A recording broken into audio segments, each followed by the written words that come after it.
ചില വാസ്തുചെടികളെ പറ്റിയാണ് നിങ്ങൾക്ക് പറഞ്ഞു തരാൻ പോകുന്നത്.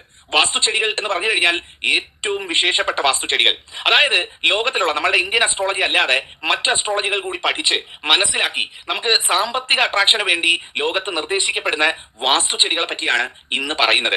അതായത് ഒരുപാട് കോടീശ്വരന്മാരായിട്ടുള്ള വ്യക്തികൾ അവരുടെ ജീവിതത്തിൽ പുലർത്തിപ്പോരുന്ന, അവർ വളർത്തിപ്പോരുന്ന ചില ചെടികളെ പറ്റിയാണ് ഇന്ന് പറയുന്നത്. തീർച്ചയായിട്ടും ലോകം മുഴുവൻ ഇങ്ങനെ പറയണം എന്നുണ്ടെങ്കിൽ അതിനൊരു ഫലമുണ്ട്, അതിനൊരു ശക്തിയുണ്ട് എന്നുള്ളത് നമ്മൾ എല്ലാവരും മനസ്സിലാക്കുക.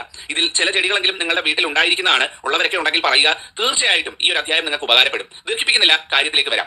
അതായത് നമ്മളുടെ വീട്ടിൽ വളർത്താൻ ഏറ്റവും ശുഭകരമായിട്ടുള്ള ഒരു ചെടിയാണ് മാതളച്ചെടി എന്ന് പറയുന്നത്. നമ്മളുടെ വീടിന്റെ വാതിൽ തുറന്ന് പുറത്തേക്ക് വരുമ്പം ആ വീടിന്റെ വാതിലിന്റെ വലത് ഭാഗത്ത്, നേരെ ആവരുത്, വീടിന്റെ വാതിലിന്റെ വലത് ഭാഗത്ത് എവിടെങ്കിലും, ഉദാഹരണത്തിന് നിങ്ങളുടെ വീട് തുറന്നു വരുമ്പോൾ കിഴക്കോട്ടാണ് തുറന്നു വരുന്നത് എന്നുണ്ടെങ്കിൽ നിങ്ങളുടെ വലത് ഭാഗം, പുറത്തോട്ടിറങ്ങുമ്പോൾ വലത് ഭാഗം എവിടെയാണോ ആ ഭാഗത്ത്, അല്പം ദൂരെ ആയാലും കുഴപ്പമില്ല, പറമ്പിലായാലും കുഴപ്പമില്ല, വാതിൽ തുറന്ന് ഇറങ്ങി വരുമ്പം കാണത്തക്ക രീതിയിൽ വലത് ഭാഗത്ത് ദൂരത്തായിട്ടോ കാഴ്ചയിൽ നിൽക്കുന്നിടത്തോ മാതളച്ചെടി നട്ടു വളർത്തുക എന്നുള്ളതാണ്. മാതളം നട്ടു വളർത്തുന്നത് ഏറ്റവും ശുഭകരമാണെന്നാണ് പറയുന്നത്. അങ്ങനെ വളർത്തിക്കഴിഞ്ഞാൽ ലക്ഷ്മി കുബേര സാന്നിധ്യം നമ്മളുടെ വീട്ടിൽ ഉണ്ടാകുമെന്നും നമ്മളുടെ വീട്ടിലേക്ക് സമ്പത്തും ഭാഗ്യവും കടന്നു വരുമെന്നും പറയപ്പെടുന്നു. അതായത് സമ്പത്ത് കുബേരനുമായിട്ട് ബന്ധപ്പെട്ടതും ഭാഗ്യം മഹാലക്ഷ്മിയുമായിട്ട് ബന്ധപ്പെട്ടതുമാണ്. അത് രണ്ടും നമുക്ക് നേടിയെടുക്കാനായിട്ട് മാതളം ഇത്തരത്തിൽ വളർത്തുന്നത് ഏറ്റവും ശുഭകരമാണ്. മാതളം ഞാൻ ഈ പറഞ്ഞ രീതിയിൽ വാതിലിന്റെ വലത് ഭാഗത്തുള്ളവരാണ് നിങ്ങളെന്നുണ്ടെങ്കിൽ അത് ഏറ്റവും ശുഭകരമാണ്. അത് മുറിച്ചു കളയാതിരിക്കുക. ഏറ്റവും ഭാഗ്യം നിങ്ങൾക്ക് ആ വൃക്ഷം കൊണ്ടുതരുന്നതായിരിക്കും. അപ്പൊ ഇതാണ് ഒന്നാമത്തെ പ്രധാനപ്പെട്ട വാസ്തുചെടി എന്ന് പറയുന്നത്. രണ്ടാമത്തേത് എന്ന് പറയുന്നത് ഒരുപക്ഷെ എല്ലാവരുടെയും വീട്ടിൽ ഉണ്ടാകണമെന്നില്ല. ലോകത്തുള്ള മിക്ക വാസ്തുശാസ്ത്രങ്ങളിലും ഏറ്റവും ഐശ്വര്യമായിട്ട് പറയുന്ന ഒരു ചെടിയാണ് ഈ ക്രാസുല ചെടി എന്ന് പറയുന്നത്. ചിലരത് ക്രാസ്റ്റുല ചെടി എന്ന് പറയും, ചിലർ ക്രാസുല ചെടി എന്ന് പറയും, പല പേരുകളിൽ അറിയപ്പെടുന്നത്. നിങ്ങളുടെ നാട്ടിൽ എന്താ അതിന് പറയുന്നത് എന്നുള്ളതൊന്ന് പറയാവുന്നതാണ്. ഈ ക്രാസുല ചെടി എന്ന് പറയുന്നത് സാമ്പത്തിക സ്ഥിതി ഉയരാനായിട്ട് വാസ്തുവിൽ നിർദ്ദേശിക്കുന്ന ഒരു ചെടിയാണ്. ഇത് നമുക്ക് ചെറിയ പോട്ടിലൊക്കെ വാങ്ങിക്കാൻ കിട്ടും. ഇത് തെക്ക് ഭാഗം ഒഴിച്ച് ബാക്കി എവിടെ വേണമെങ്കിലും നടാം എന്നുള്ളതാണ്. ഒരിക്കലും വീടിന്റെ തെക്ക് ഭാഗത്ത്, ബാൽക്കണിയിലോ അല്ലെങ്കിൽ വീടിന്റെ അങ്ങനെയുള്ള ഭാഗങ്ങളിലൊന്നും ഈ തെക്ക് ഭാഗത്ത് ഈ ചെടി നടരുത്. തെക്കൊഴിച്ച് ബാക്കി ഭാഗങ്ങളിൽ നടാം. പ്രത്യേകിച്ചും കിഴക്ക്, വടക്ക്, വടക്ക് കിഴക്ക് ഈ ഭാഗങ്ങളിലൊക്കെ ക്രാസുല ചെടി വളർത്തുന്നത് വീടിന് നല്ല രീതിയിലുള്ള ഉയർച്ച ഐശ്വര്യവും കൊണ്ടുവരുന്നതാണ്. ഒരുപാട് കോടീശ്വരന്മാരായിട്ടുള്ള വ്യക്തികൾ അവരുടെ ഫ്ളാറ്റുകളിലും അവരുടെ വീടുകളിലും ഒക്കെ ചെറിയ ചെറിയ പോട്ടുകളിൽ വളർത്തുന്ന ചെടിയാണ്. വീടിന്റെ ജനലരികിലോ അല്ലെങ്കിൽ അതുപോലുള്ള സ്ഥലങ്ങളിലൊക്കെ നിങ്ങൾക്ക് ഇത് വളർത്താൻ നഴ്സറി വാങ്ങാൻ കിട്ടും. തുച്ഛമായ പൈസയാവുള്ളൂ, പക്ഷേ നല്ല ഐശ്വര്യം തരുന്ന ഒരു ചെടിയാണ്. മൂന്നാമത്തേത് എന്ന് പറയുന്നത് ഷാമി പ്ലാന്റ് എന്ന് പറയുന്ന ഈ ഒരു ചെടിയാണ്. ഞാൻ മുമ്പ് അധ്യായത്തിൽ പറഞ്ഞിട്ടുണ്ട്. അതായത് നമ്മുടെ വീടിന്റെ തെക്ക് ഭാഗത്ത് വളർത്തി കഴിഞ്ഞാൽ നമുക്ക് നല്ല ഫലം കിട്ടുന്ന ഒരു ചെടിയാണ് ഈ ഷാമി പ്ലാന്റ് എന്ന് പറയുന്നത്. വേറെ ഏതുമല്ല, തെക്ക് ഭാഗമാണ് അതിന്റെ സ്ഥാനം. ചിലരൊക്കെ മാറ്റി മുന്നിൽ നടാമെന്നൊക്കെ പറയുന്നുണ്ട്. ചെയ്യരുത്, അത് തെറ്റാണ്. വീടിന്റെ മുന്നിൽ വളർത്തുന്നത് ദോഷമായിട്ടുള്ള കാര്യമാണ്. എപ്പോഴും ഇത് തെക്ക് ഭാഗത്ത്, വീട് തെക്കോട്ട് ദർശനമാണെന്നുണ്ടെങ്കിൽ ഇത് നടാതിരിക്കുന്നതാണ് ഏറ്റവും നല്ലത് എന്ന് പറയുന്നത്. അതുകൊണ്ട് തന്നെ തെക്ക് ഭാഗം മുൻവശമായി വരാത്തവരെല്ലാം തന്നെ ഈ ഷാമി പ്ലാന്റ് വളർത്താം. ഈ ഷാമി പ്ലാന്റിന്റെ ഗുണം എന്താണെന്ന് വെച്ച് കഴിഞ്ഞാൽ നല്ല രീതിയിൽ മരം വളരുന്നതിനോടൊപ്പം, അത് മരമാകും, കുറച്ച് വലുതാകും, അത് വളരുന്നതിനോടൊപ്പം സാമ്പത്തിക അഭിവൃദ്ധിയും ഉയർച്ചയും നമുക്ക് ലഭിക്കുന്നതാണ്. അത്ര ഐശ്വര്യമുള്ള ഒരു ചെടിയാണ് ഈ ഷാമി പ്ലാന്റ് എന്ന് പറയുന്നത്. അതുപോലെ തന്നെ നാലാമത്തെ ചെടി എന്ന് പറയുന്നത്, ഒരുപക്ഷെ ഇതിന് നിങ്ങളുടെ നാട്ടിൽ പറയുന്നത് പല പേരായിരിക്കും, വേറെ പേരായിരിക്കും.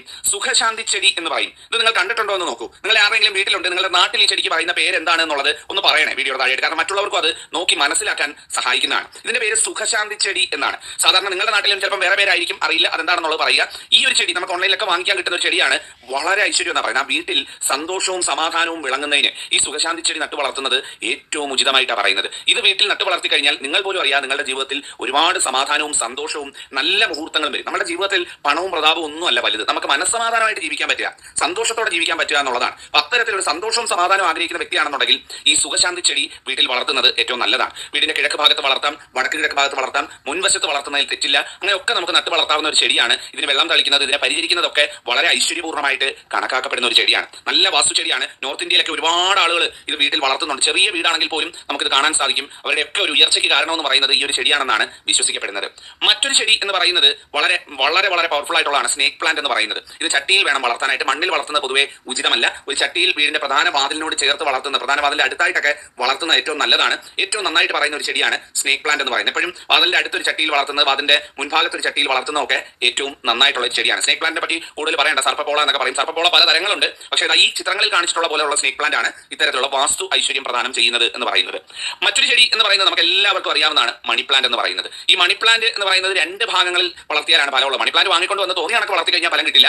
അത് വളർത്തേണ്ടത് ഒന്നുകിൽ തെക്ക് കിഴക്ക് വളർത്താം, അല്ലെങ്കിൽ വടക്ക് ഭാഗത്ത് വളർത്താം. വടക്ക് വളർത്തുന്ന ജനലൊക്കെ ഉണ്ടെന്നുണ്ടെങ്കിൽ അതിനടുത്ത് വളർത്തുന്നത് നല്ലതാണ്. അകത്തോ പുറത്തോ വളർത്താം. അതായത് തെക്ക് കിഴക്ക് വളർത്താൻ പറ്റുമെങ്കിൽ അതാണ് ഏറ്റവും കേമോ എന്ന് പറയുന്നത്. ഒരിക്കലും മണി പ്ലാന്റിൽ നിന്ന് ഒടിച്ച് അതിന്റെ ശിഖരങ്ങളോ അതിന്റെ തൈകളോ ഒന്നും നൽകുന്നത് ഉചിതമല്ല. വാസ്തുപ്രകാരമോ ദോഷമാണ്. എപ്പോഴും മണി പ്ലാന്റ് പൈസ കൊടുത്ത് വാങ്ങുമോ അല്ലെങ്കിൽ ഒരിടത്ത് നിന്ന് വാങ്ങിക്കൊണ്ട് വരുമോ, ഒരിക്കലും അത് ദാനമായിട്ട് സ്വീകരിക്കാനോ ദാനമായിട്ട് കൊടുക്കുന്നതോ ഉചിതമല്ല എന്നുള്ളതാണ്. അത് വളർത്തുകയാണെന്നുണ്ടെങ്കിൽ ഈ രണ്ട് ഭാഗങ്ങളിൽ വളർത്തുക. അതുപോലെ വീട്ടിൽ മാവൊക്കെ വളർത്താൻ ആഗ്രഹിക്കുന്നവരുണ്ട്, ഈ ഒട്ടുമാവൊക്കെ വാങ്ങിക്കൊണ്ട് വന്ന് വെക്കാൻ ആഗ്രഹിക്കുന്നവരുണ്ടെങ്കിൽ വടക്ക് വെച്ചോളൂ. അത് ഏറ്റവും ഐശ്വര്യമായിരിക്കും. വടക്ക് ഭാഗത്ത് ഇത്തരത്തിൽ മാവ് വളർത്തി മാവ് കായ്ക്കുന്നത് നമുക്ക് ജീവിതത്തിൽ നല്ല ഉയർച്ച കൊണ്ടുവരും എന്നുള്ളതും വാസ്തുവിൽ പറയുന്നുണ്ട്. അപ്പം ഈ കാര്യങ്ങൾ ഇപ്പം ഞാനൊരു 4-5 ചെടികളുടെ കാര്യം പറഞ്ഞു. തീർച്ചയായിട്ടും നിങ്ങൾക്ക് വീട്ടിൽ വളർത്താം. എല്ലാ രീതിയിലുള്ള ഉയർച്ചയും ഐശ്വര്യവും വന്നു ചേരുന്നതാണ്.